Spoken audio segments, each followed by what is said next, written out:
guys, welcome back to my channel. Today I want to discuss to you about President Rodrigo Duterte and, well, the recent controversy about the OFW ban on Kuwait. So, yeah, at first I thought it was not going to be this big or this bad, but it just escalated. So before, there was this one Filipina who killed herself, who hanged herself, and yeah, there was a controversy surrounding about it, about abuse and whatnot. And I'm not saying that it's not happening, it is happening, but it just isn't like happening in Kuwait. It's happening everywhere. It happened in Hong Kong. You remember there was this Filipina housemaid who was convicted because the child under her watch died, but it wasn't like completely her fault. She didn't drown the child. It was because she didn't know that the kid was went somewhere and just drowned. And yes, so she was convicted and we couldn't do anything about it.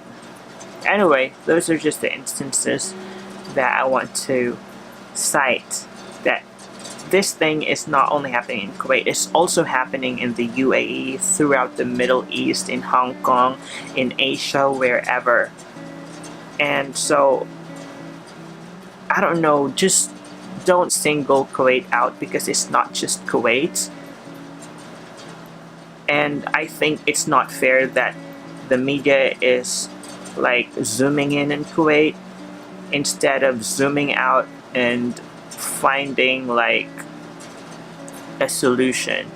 And not just the media, but also the government. Like, instead of just zooming in one place, why not think of ways to make it better and to help those OFWs or domestic helpers that are in need of assistance.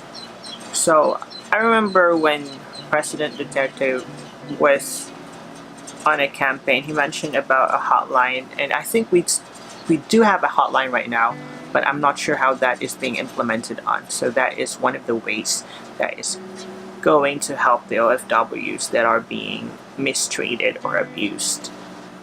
And another way to make this situation better is to focus on the agencies that are recruiting and to do a background check on them, because some agencies are just in it for money. They're not really helping those OFWs who are being deployed right after they got their share of money or whatever.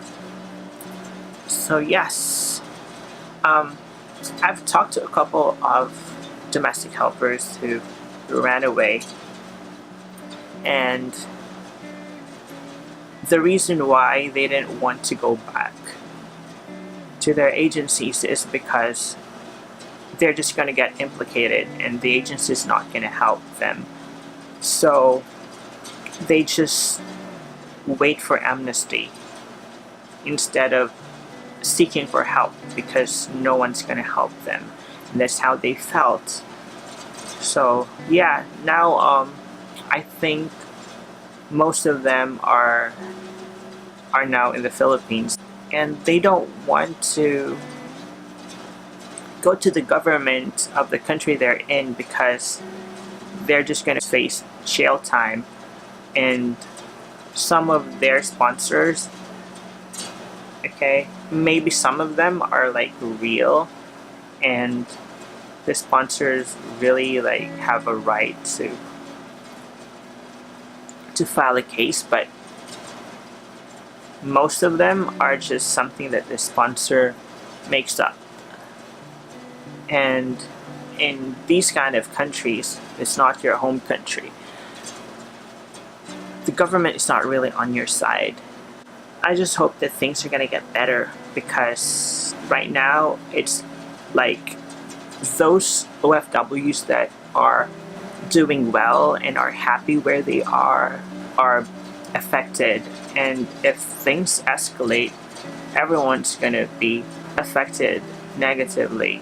Not okay, some maybe possibly, but those OFWs that are doing great and have been working in the company for like 10-15 years or so are going to be affected by decisions